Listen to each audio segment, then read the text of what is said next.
everybody, Ziv Simon here. I'm the creator of SurgicalMaster. I'm here in Sydney, Australia as part of progressive orthodontic course. And I'm here with Dr. Supa, who is one of the doctors practicing here in Sydney. We're going to talk about a case that presented to his office, has to do with short clinical crowns.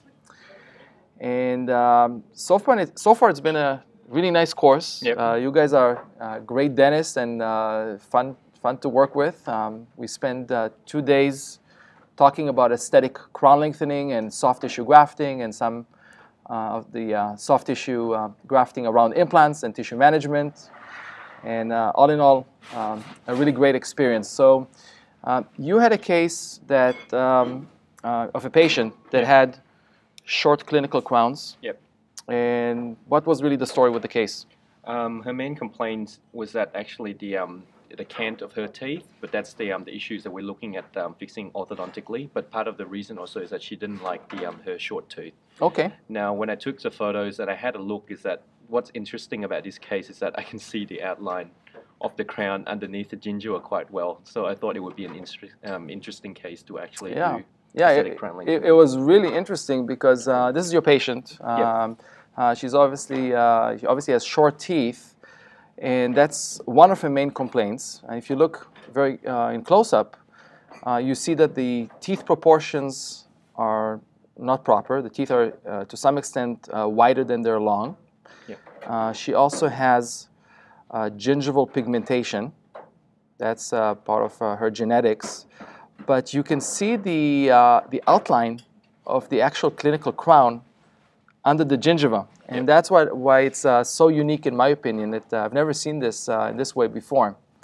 So we're going to talk a little bit about the option of crown lengthening and how we do some simulation. So pigmentation, probably delayed eruption, abnormal eruption patterns.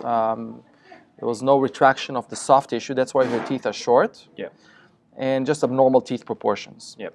So what I'm going to do, I'm going to take this image and I'm going to import it into Photoshop Elements. And I have a few videos on how to make this simulation in a very simple way, inexpensive way. So we have the photo of this patient in Photoshop Elements. Now we'll choose a filter option called Liquify. So what this is doing, it's taking the image, turning the pixels into gel. And now we have this tool where we can start mobilizing tissue. Now you can choose different brush sizes. We're going to go a little bit bigger.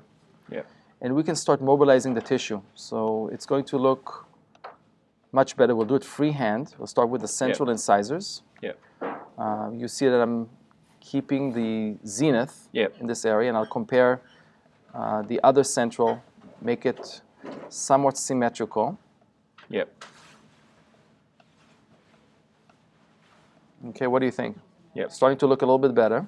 And now you really just go by the tooth proportion, is that right? Like the good ideal tooth proportion? This is freehand, so I go just by tooth proportions, but I don't have real measurements here. So the only thing I can go by is just making it longer. What looks proportioned in my eyes. So that's number one. You can also zoom in. She has a couple of chips. So all you need to do is make the brush size a little bit smaller. Even smaller than that. And you can correct that as well to some extent, make it a little bit bigger. But that's really not the not our focus right now, but you can do this in the same process. What is a little bit tricky in her situation, you will crown lengthen also the lateral incisors and the canines. Okay, to some extent. Okay, you see what is happening here? Okay, and it's for you more to give her an idea. Personally, what I would do, I would create a wax up or do some type of mock-up in her mouth. And see that what I'm showing you here really makes sense clinically in her mouth, because we're working on only one dimension right now. Okay, and same with the canine. So you have an idea how this is going to look like. Okay, the before and after. So it'll give you a general idea. You can even show this to the patient and see if she likes it or not. I think she's going to like that. Okay, So let's go back to the case. So once you do your simulation, you can either put both images side by side, or you can superimpose them and to see what it'll look like. And of course, do it in the context of the face, because it's going to change the patient's full face. And definitely get the approval of the patient. Now, I think her teeth are very square as well, so if you round them off a little bit, and I did this before, I think it's going to look better. Okay, but you're the dentist. I'm just a periodontist. Okay. So clinically speaking, if you're planning an aesthetic crown lengthening, the first step is to decide where you'd like the gingival margin to be, and what would be the ideal teeth proportions, and make your first incision. You excise the soft tissue, and this is just a suggested outline. You have the luxury of seeing the actual tooth from underneath. So you can basically follow this outline, but don't follow it on the lateral incisor here, because if you do, you'll get a tooth that is actually a little bit too big.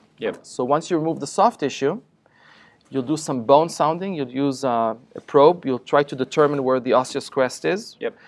And if it's too close, if it's less than 2 millimeters, 3 millimeters from the new gingival margin, you'll have to reflect a full thickness flap on the buccal, adjust the bone level, adjust the vertical height of it, and if you need to do some osteoplasty. And that's pretty much to get you started. That's it. So good luck with the procedure. Keep me posted. Send us some photos. Definitely will do. And I look forward to seeing you again in Sydney. Okay. Thank you. Cheers. Good luck. Cheers. Bye-bye.